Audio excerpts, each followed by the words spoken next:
I'm gonna say it because no one else is. Feminism's gone way too far. Okay?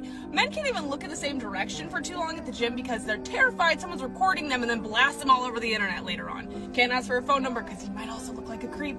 Really can't even exist at this point without apologizing, and I'm tired of it because they're the same women that complain that no man talks to them or approaches them. You know what? You want him to go up to you? You have to go up to him at this point because that's the reality you've all created.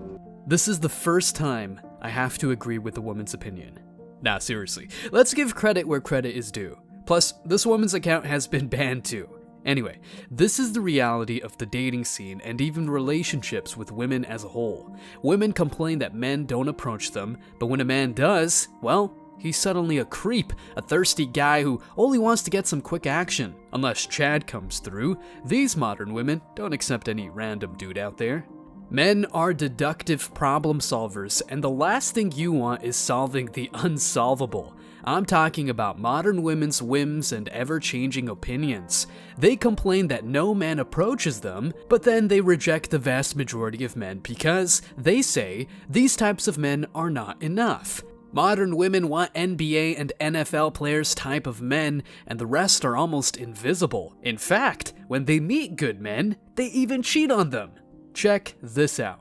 The worst thing an ex has done to you? Nothing, honestly. My ex has actually been really good to me. What's the worst thing you did to an ex? I cheated. Sensational. Because he accused me of cheating, so I decided I was actually gonna go do it. Who did you cheat with? A lot of people. How many people?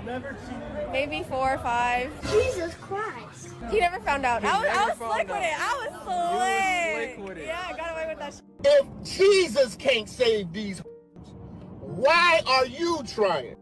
Women actually think they win doing that. She belongs to the streets for life. This is the type of chick that makes men think twice before dating. You might see all the red flags and let your woman know you believe she's cheating, and to prove your point, she'll cheat with multiple men. Wow. In today's video, we're diving deep into why men are done with dating, modern women's frustration with the so-called lack of good men, and most importantly, what these chicks are doing to provoke the rise of the MGTOW community. Stick around because I'm sure you're going to love this one. But before we go any further, let me share the comment of the day. Shout out to Khaled. He said, "She's a community property." Brutal, but I mean, if you've seen the video, I'd say that's warranted. Please don't forget to reach out to us by email to claim your $5 for that comment of the day. As usual, guys, I'll pick one comment from each video. It may be the funniest, the most liked, or one that touched me, so don't forget to leave a comment and you may be our next winner. Make sure to hit the like and subscribe buttons too, as it helps a lot. And now, back to the video.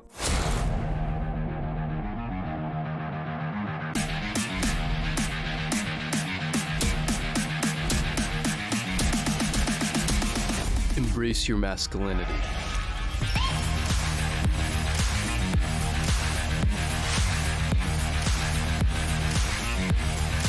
But the majority of men are good men. Ooh. It's a very small percentage of men that are sleeping with all the women. Like it's a very, like if you want a guy that's over 6 foot, that's 15% of men. You want him to be cute, cut that in half. You want him to make money, cut that in half. It's a very small percentage of men that are sleeping with all the girls. Like every girl has a guy in their friend zone that would treat them well, and they know would treat them well, and they know likes them. And it's like, we don't pick them. And then we're gonna cry because the guy we picked is bad to us, but you could have picked the guy in the friend zone. Men are done with dating because they have realized that this whole game is a lie. Society told men to be nice, courteous, chivalrous, and all that good stuff to get the woman of their dreams. However, you know very well what the outcome is: the friend zone. Answer this question. Are you willing to wait in the friend zone for life, just in case there's a crack in the door? You feel free to drop your answer in the comment section down below, but my opinion is clear. That's a huge no-no. Being nice, courteous, gentlemanly, and all that jazz is phenomenal, don't get me wrong, but these modern women don't deserve it. If they get played by Chad and Tyrone because they freely chose those types of men, they deserve whatever follows. Modern women complain that there are no nice guys out there, but they never tell you a particular part of the story. They ignore these fantastic men, or if that, put them in the friend zone for life. Who wants to play that game? Surely, no smart man at all. If you're a man with common sense, you want a woman who wants, desires, and respects you. And trust me, none of these modern women will tick those 3 boxes. If at all, they'll use you as an emotional tampon, free therapist, and source of validation. If she wants all that, she might as well hop on social media, post pics here and there, and let other men do that job for free. I mean, really, when men focus on themselves, their grind, the gym, and more, these women wonder what they did wrong, but never look within. It looks like the problem is always men for not doing what they want. Do modern women think that MGTOW is a community of sexist men who can't get any pussy? Hell no. Most of the men in the MGTOW community were nice guys back in the day and treated women right and all that jazz, but they got no results. Be a good man, don't be a nice guy. And what that meant in our world was, hey man, when you're confronted with something where you need to fit in and do something that's against your character and your values and beliefs, you don't need to be a nice guy. You need to be a good man, right? Something comes up, you need to stand up for something that you believe in. Be a good man, don't be a nice guy. The middle ground of being nice and getting women is nowhere to be found. Women cry that men are not emotionally intelligent, but those who are get friend-zoned and or played. MGTOW and voluntary celibacy are nothing but natural byproducts of all these dating scams. If women really wanted emotionally intelligent men, they would throw themselves at them. But no, Chad and Tyrone come their way more often than not, and to make matters worse, these men don't fool around. They openly say what their intentions are. They want to break hearts, smash, and dash. Then, these modern women wonder why they get ghosted and played. Finally, when they meet a man who treats them nice and right, they sabotage the relationship, cheat on him, and treat him like trash.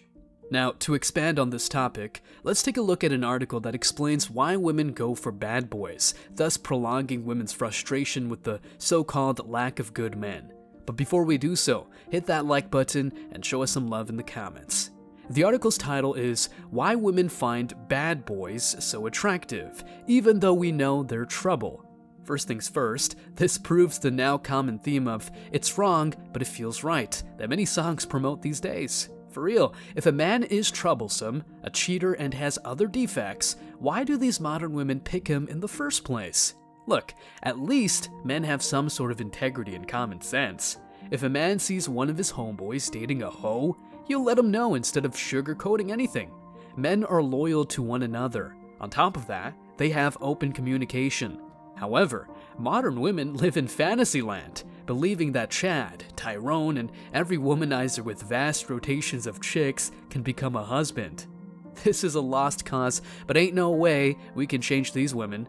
Just don't date or marry them. That said, let's check and comment on the article. I quote, "Psychologists break down why we can't quit the guys who are wrong for them. Every woman has a friend who dated a guy who was clearly bad news, but she just couldn't resist. Maybe that friend was you, and yet, despite all the warnings and red flags, the pull of dating a bad boy was just too strong.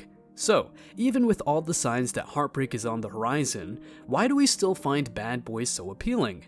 It may not be politically correct to admit it, but these brooding, macho men can be compellingly attractive with their downright seductive swagger.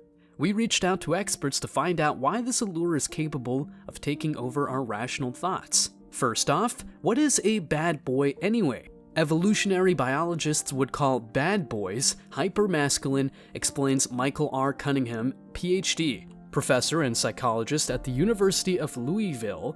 These men ooze testosterone, which leads to boldness and is associated with exaggerated sexuality, he says. They may also be rebellious or emotionally unavailable, says Madeleine A. Fugard, PhD, professor of psychology at Eastern Connecticut State University and author, Social Psychology of Attraction and Romantic Relationships.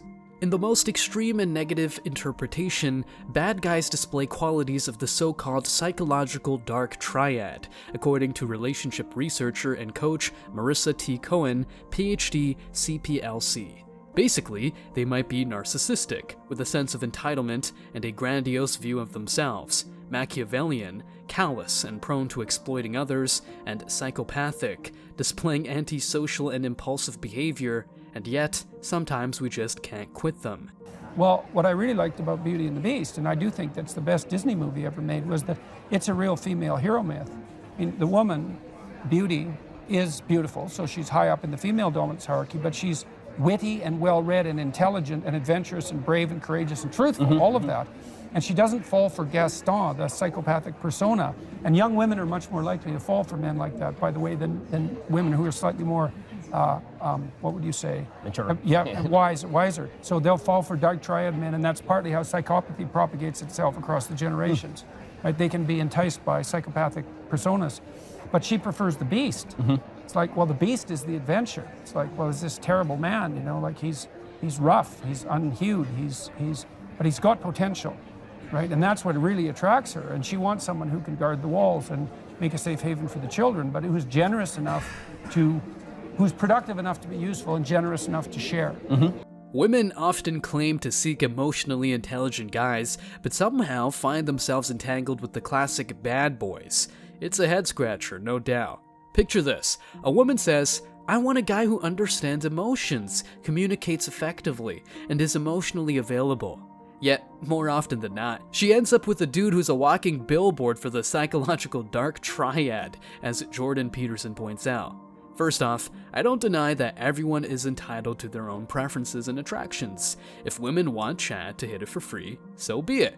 But I ain't marrying these chicks. However, it becomes a curious show and a circus when this woman explicitly seeks emotional intelligence but consistently finds themselves drawn to the complete opposite.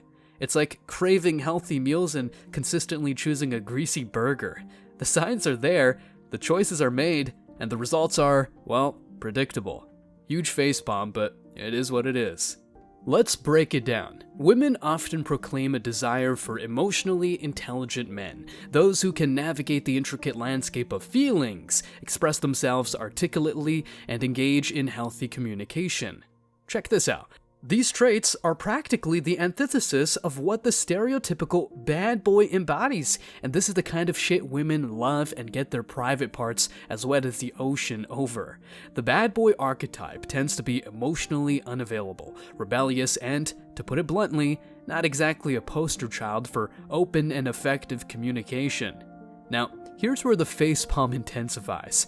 Despite the evident mismatch between what is desired and what is chosen, some women find themselves in relationships with these bad boys. It's like ordering a coffee, receiving tea, and deciding to stick with it even if it's not your cup of, well, tea. Or, I guess inverted. Sorry for the bad pun, but as you can tell, the signs are out there, as clear as day, and yet, some seem to navigate straight into the storm, willingly. Let's address the elephant in the room, the allure of the bad boy. There's something undeniably magnetic about the confidence, boldness, and yes, the testosterone-filled charm that bad boys exude. It's the thrill of the unknown, the excitement of rebellion, and perhaps the challenge of taming the untamable. But here's the thing, women will hardly reflect on the bad choices they make. Bad boys come with their set of traits, and more often than not, they are not looking for a roadmap to emotional intelligence. Now, the plot thickens. Instead of recognizing the signs, waving the red flags, and opting for a healthier relationship, some women embark on a mission to change the bad boy, to mold him into the emotionally intelligent partner they initially claimed to seek. You know, they want to turn him into a husband material type of guy. It's like buying a sports car and then deciding it would be more practical as a minivan. It's not the vehicle's fault, it's just not what it was designed to be. This raises an important question. How do you call a man who tries to turn a hoe into a housewife? Stupid, right? But how does society call women who try to turn bad boys into husbands? Adventurous and heroic. Insane. To make matters worse, even married women dump their good husbands and replace them with Chad. But this is what happens next. I'm talking about regret. Check this out. I'm just really feeling really sad today. I miss him so much. I'm so sad. Some people think that, when you're the one to leave a marriage, that it's easy and you're just instantly happy, and that's not true. It's not true. It's incredibly difficult. It's so hard. I'm sorry. I hope that you'll forgive me. Choosing a partner with the hope of changing fundamental aspects of their personality is a bit like entering a bakery and hoping to turn a croissant into a donut. It's wishful thinking at best and a recipe for disappointment at worst. Emotional intelligence is a trait that involves self-awareness, empathy, and effective communication. We all know it. Well, it looks like women don't. These are not the qualities that can be bestowed upon someone like a superhero's cape. There's a certain irony in wanting a partner to be emotionally intelligent while simultaneously ignoring the emotional intelligence required to make sound relationship choices. It's akin to seeking a fitness trainer while consistently choosing to binge-watch TV instead of hitting the gym. The intentions might be there, but the actions speak louder. We all know that individuals must reflect on their choices and be honest with themselves. Women want honesty from you, but can't offer it to you. Note the dissonance right there. If you find yourself repeatedly attracted to the bad boy persona, it might be worth exploring why. Are you drawn to the excitement, the challenge, or perhaps the illusion that you can change someone? Understanding these underlying motivations can be a crucial step in breaking the cycle, for sure, but women believe they're special and can do anything. You go, girl! Women, when articulating their ideal partner, often talk wonders about qualities that the nice guy archetype offers: honesty, trustworthiness, and respectfulness. Even science points out that, on a conscious level, women typically hate rudeness, disrespect, or physical aggression. However, the pull of these bad boys is way stronger than a man of God and morals who will treat them right.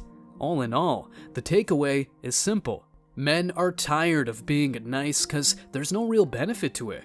Being friend-zoned despite doing all things right doesn't feel right at all. If women prefer bad boys, so be it, but they just can't complain that there are no good men out there. They're out there, but they're just not chosen. MGTOW is just a byproduct of this wicked dating scene, and it continues to rise every single day.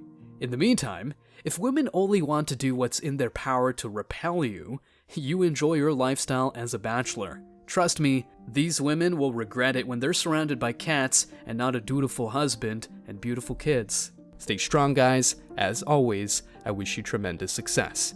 Now it's your turn. What do you think? Let me know your thoughts in the comment section below. Remember that if you leave the best comment, you will get $5. Thank you so much for watching. If you found value in this video, hit the like and subscribe buttons, ring the notification bell so you don't miss out on future uploads, drop a comment, and share it.